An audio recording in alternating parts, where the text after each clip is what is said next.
une ce soir l'avant-projet de loi sur la gestion du littoral ivoirien. Les populations de la zone côtière ont été invitées à participer à l'atelier d'Assini. L'agriculture se meurt à Kamangoué, dans le nord-ouest du pays. La culture du sol est abandonnée au profit de l'orpaillage. Enfin, au Libéria, les cendres de 2000 victimes de la fièvre Ebola transférées. Bonsoir à tous et merci d'être avec nous pour ce nouveau journal. Dernier jour du procès de Simone Gbagbo et de 78 co-accusés pour atteinte à la sûreté de l'État. Le verdict est attendu aujourd'hui après des délibérations. Dans l'actualité également, cette situation préoccupante à Kamangoué, localité située dans le nord-ouest de la Côte d'Ivoire. En effet, le secteur agricole, qui était la première activité des jeunes, est laissé pour compte au profit de l'orpaillage. La Côte d'Ivoire présente ces dernières années la face d'un pays qui regorge de beaucoup de ressources minéraires. Dans presque chaque région du pays, des découvertes de gisements minéraires ont été faites. Une situation qui détourne les jeunes ruraux des cultures agricoles, moteurs de l'économie. L'extraction de l'or les occupe. À Kamaboué, localité située dans la sous-préfecture de Tienko, région de Kabadougou, l'or fait l'affaire. Ici, les jeunes ne s'intéressent plus à l'agriculture, passionnés par les activités minéraires. 1 kg d'or est extrait par jour pour 15 millions de francs CFA. Pourtant, ce village est agricole.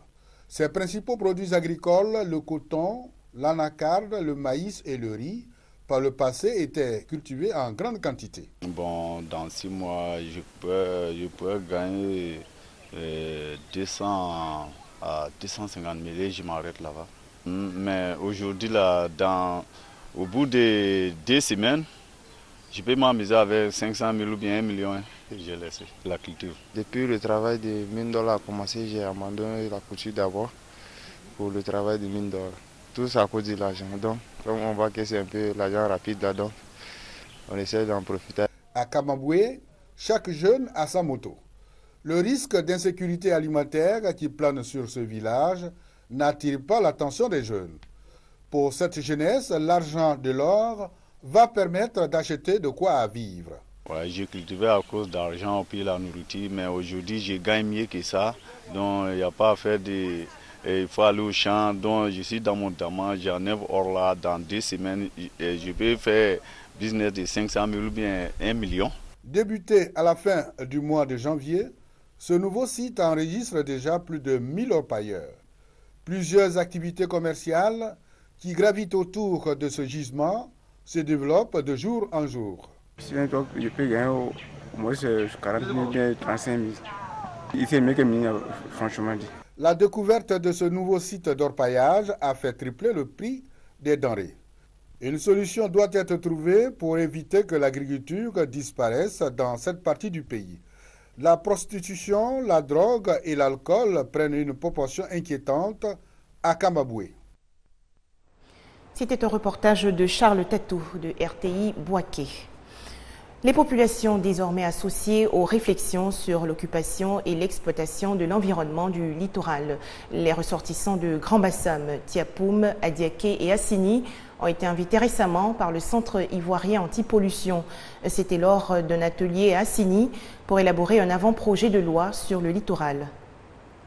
À l'exception des tests internationaux et régionaux, aucun test législatif ou réglementaire du droit interne ivoirien ne régit le domaine du littoral. Conséquence, l'on assiste à son agression massive liée à sa pollution et à son occupation anarchique. Il faut donc mettre en place une politique pour assurer sa protection afin de favoriser son occupation rationnelle. Et pour y parvenir, l'État décide de l'élaboration d'un projet de loi. Il vise à doter la Côte d'Ivoire d'une loi relative à l'aménagement et à la gestion durable du littoral. Lorsqu'on construit sur le littoral à 2 mètres de la mer, c'est-à-dire on fragilise ce littoral-là. Donc du coup, l'érosion côtière gagne le pas.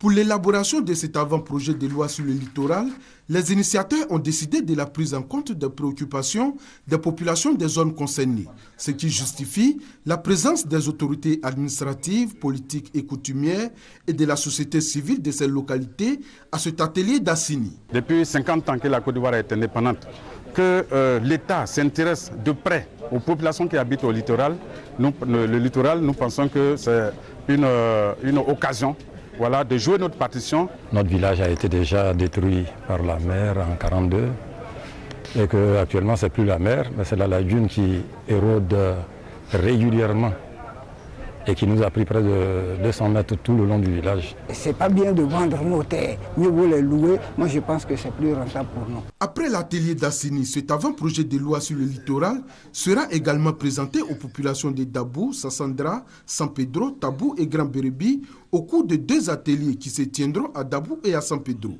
Objectif, recueillir également leurs préoccupations afin de faciliter l'application de la loi une fois adoptée. Des précisions de Herman Niamia. Le VIH-Sida sera-t-il éradiqué d'ici à 2030? Pour lutter contre la pandémie, des maires ivoiriens et leurs homologues occidentaux ont signé en 2014 la déclaration de Paris. À travers ce document, ils s'engagent à renforcer leurs actions contre le sida. Et aujourd'hui, les premiers magistrats des communes ivoiriennes et des experts de l'ONU-SIDA réfléchissent sur une prise en charge efficace des séropositifs. Un Ivoirien séropositif sur 4, une séropositive sur 2 vivent en Abidjan. Ces statistiques sont de l'ONU-SIDA. Elles ont été révélées par le directeur pays, Tamsi Sarr, lors des réflexions pour la mise en œuvre de la déclaration de Paris en Côte d'Ivoire, notamment en Abidjan. Il s'agit de faire en sorte que la majorité de la population connaisse son statut sérologique et que 90% des malades du VIH-Sida bénéficient d'un traitement antirétroviral durable. La Côte d'Ivoire a été le premier pays d'Afrique à faire suivre l'engagement de Paris. L'exemple de la Côte d'Ivoire pourra servir aux autres pays et le défi est grand et nous comptons sur la participation, le soutien de tous les partenaires et toutes les parties prenantes en Côte d'Ivoire pour qu'on puisse arriver à relever ce défi, d'atteindre ces objectifs bien sûr ambitieux mais qui sont réalisables si nous travaillons tous ensemble, la main dans la main. Pour intensifier la lutte contre le VIH-Sida, 33 communes ivoiriennes ont déjà adhéré à la déclaration de Paris. Durant 3 jours de travaux donc, les participants ont pensé les mécanismes de recherche de financement pour acquérir les médicaments. Les perspectives ont également été dégagées avec les mairies en vue d'une lutte efficace contre le VIH-Sida en Côte d'Ivoire. C'était un commentaire de Ami Sissoko. Santé toujours avec cette collecte de sang organisée par les agents du district autonome d'Abidjan. 2 sites ont été retenus pour cette opération, à savoir l'hôtel du district dans la commune du Plateau et les services techniques du district dans la commune de Marcory.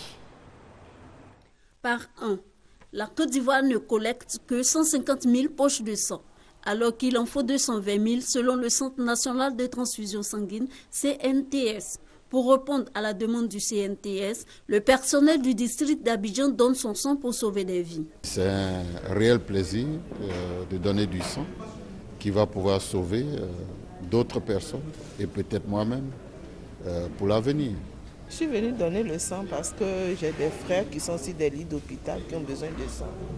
Voilà, si ça peut sauver des vies humaines, j'en serais très heureuse. Au nom de la solidarité, le district s'engage dans l'opération de don de sang. Parce que vous savez tous que c'est un acte hautement civique qui demande que des hommes et des femmes viennent donner de leur sang, ne serait-ce que pour sauver des vies. Plus de 100 poches de sang sont recueillies au cours de cette journée de don de sang. L'Organisation mondiale de la santé, OMS, assigne à chaque État par an un prélèvement de sang sur 1% de sa population totale en vue de faire face à la demande. Nous retrouvions Ami Sissoko. En image, l'après-Ebola au Libéria voisin. Les cendres de plus de 2000 victimes ont été transférées vers un cimetière où une cérémonie traditionnelle a eu lieu. On va maintenant écouter quelques réactions, notamment le président du conseil traditionnel du Libéria et un ministre du culte. À compter d'aujourd'hui, il n'y aura plus d'Ebola dans ce pays. C'est pour cela que nous, citoyens du Libéria, nous chantons. Ebola va perdre la partie. D'un point de vue religieux, cela ne nous fait pas plaisir à nous, pasteurs, de voir nos citoyens brûlés. La tradition chrétienne, quand quelqu'un meurt, c'est de l'enterrer. Mais à cause de l'épidémie, les gens sont incinérés. Les règles mises en place par le gouvernement ont pour but d'empêcher la propagation de cette maladie mortelle qu'est Ebola. Nous, les religieux, nous ne sommes pas contents de voir ça, mais nous l'acceptons, car cela sauve des vies. Les droits de la femme ont été célébrés hier dans le monde entier. Ici, en Côte d'Ivoire, c'est la ville de San Pedro, dans le sud-ouest, qui a accueilli la Journée internationale des droits des femmes. Au menu, plusieurs activités, notamment pour célébrer la femme rurale. Dans le reportage qui va suivre, l'exemple de Satama Sokura, dans le département de Dabakala. À l'image des femmes du monde entier et celle de Côte d'Ivoire, la Journée internationale de la femme a été célébrée à Satama Sokura, dans le département de Dabakala. À l'initiative de Mme Soro Tieple Minata, sous-préfet de Satama Sokura, les femmes se sont rassemblées autour du thème choisi cette année, Beijing plus 20, bilan, défis et perspectives pour une Côte d'Ivoire émergente. Belle occasion donc pour magnifier la femme rurale. Madame le sous-préfet de Satama Sokura a saisi cette tribune pour aborder plusieurs sujets pour éclairer la lanterne des femmes, entre autres les grossesses précoces en milieu scolaire, l'autonomie et la promotion de la femme, les fistules obstétricales, le cancer du col de l'utérus, le VIH-Sida et autres maladies sexuellement transmissibles, l'excision qui continue d'être pratiquée dans certaines régions du pays, malgré les campagnes de sensibilisation. Les autorités administratives, politiques et coutumières ont apporté leur soutien à cette journée internationale de la femme, célébrée à Satama Sokura pour la deuxième fois. Un reportage de Brahima Doumbia de RTI Bouaké. En Inde, la journée internationale des droits des femmes a été tout à fait particulière. Une unité spéciale de la police, composée uniquement de femmes, a traqué les violeurs dans la capitale New Delhi. On les appelle les Charlie's Angels. Disciplinée et concentrée, cette unité d'élite de la police indienne, entièrement féminine, s'entraîne depuis 6 mois au karaté. La formation achevée, ses membres sillonneront les rues de Delhi pour protéger la population, notamment les femmes. Nous allons former les étudiantes dans les écoles et les universités et nous rendre dans les zones résidentielles où 50 à 100 personnes peuvent se réunir et nous allons les former. Comme ça, une armée entière de femmes sera créée pour leur propre défense. La formation des policières aux arts martiaux est une nouvelle mesure pour tenter d'améliorer la sécurité des femmes dans la capitale indienne. Des cas de viol très médiatisés ont valu à la ville le surnom de capitale du viol et le nombre de cas reportés ne cesse de grimper. Quand je suis venue ici, j'avais peur, je ne savais pas comment ça allait se passer. Mais je ne pouvais pas former d'autres personnes sans me former moi-même. Maintenant, j'ai l'impression que si quelqu'un m'attaque, je peux riposter, je me sens confiante maintenant. Et si je peux le faire, même une femme de 60 ans peut le faire. Après les cours, cette unité de choc est dispersée dans la ville, notamment dans les bus, pour dissuader les éventuels agresseurs. Se déplacer à New Delhi peut être une expérience éprouvante pour les femmes, notamment dans les transports publics. Mais certaines passagères refusent de se laisser faire. Si nous avons peur, les hommes vont se permettre encore plus de choses. Je ne vais pas avoir peur de quoi que ce soit. Rassurer la population d'une ville de 16 millions d'habitants n'est pas chose aisée. Mais ces nouvelles recrues espèrent pouvoir permettre aux femmes de se sentir plus en sécurité. Au Mali, c'est la course contre la montre pour retrouver la paix. Le gouvernement presse les rebelles du Nord de paraffer l'accord d'Alger qu'il a déjà entériné sous peine d'être soupçonné d'implication dans les dernières attaques meurtrières dans le pays. Toujours au Mali, des réactions justement après l'attentat survenu à Bamako et qui a coûté la vie à 3 Maliens et 2 Européens. Le président intérimaire Ibrahim Boubacar Keïta exhorte les Maliens à être toujours debout. Le ministre de la Communication, de son côté, leur demande de ne pas céder à la panique. Notre peuple, comme l'a indiqué le chef de l'État hier soir, ne se laissera ni impressionner, ni intimider par les actes terroristes et la panique ne gagnera pas le rang des Maliens. Et l'accord qui est en train de négocier, qui a été paraphé par le gouvernement malien et l'ensemble des partenaires, et dont le paraphe est attendu de la part des groupes armés,